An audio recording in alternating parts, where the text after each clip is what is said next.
আসসালামু আলাইকুম, আশা করি সবাই ভালো আছেন। আজকে যেখানে আমি এসেছি এটা হচ্ছে কুষ্টিয়ার স্বর্ণ টাওয়ার 1। এখানে মূলত চিকিৎসা প্রদান করা হয়। কুষ্টিয়া শহরের মধ্যে উন্নত চিকিৎসা যেসব জায়গায় দেওয়া হয় তার মধ্যে এটা একটা অন্যতম। এখানে মূলত আমার বন্ধুর কোনো একটা আত্মীয় গতকালকে এসে চিকিৎসার জন্য বিভিন্ন চেক আপ করে গেছে, সেই রিপোর্টগুলো আজকে দেওয়া হবে। যেহেতু অসুস্থ মানুষ নিয়ে এখানে কুষ্টিয়াতে অবস্থান করা অনেক কঠিন কাজ, সেজন্য তারা বাসায় চলে গেছে এবং আমার বন্ধুকে দায়িত্ব দিয়ে গেছে, সে রিপোর্ট উঠাবে এবং তাদেরকে দিয়ে দিবে।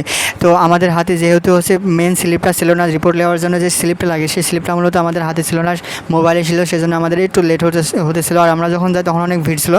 অনেক সময় এটা ভিড় থাকে এবং অনেক সময় ফাঁকা থাকে। আমি একদিন আসছিলাম, আসার পর দেখছিলাম যে এখানে এত ভিড় থাকে না, ফাঁকা থাকে, এবং আমি একটা রিপোর্ট নিয়ে চলে গেছিলাম অনেক সহজে।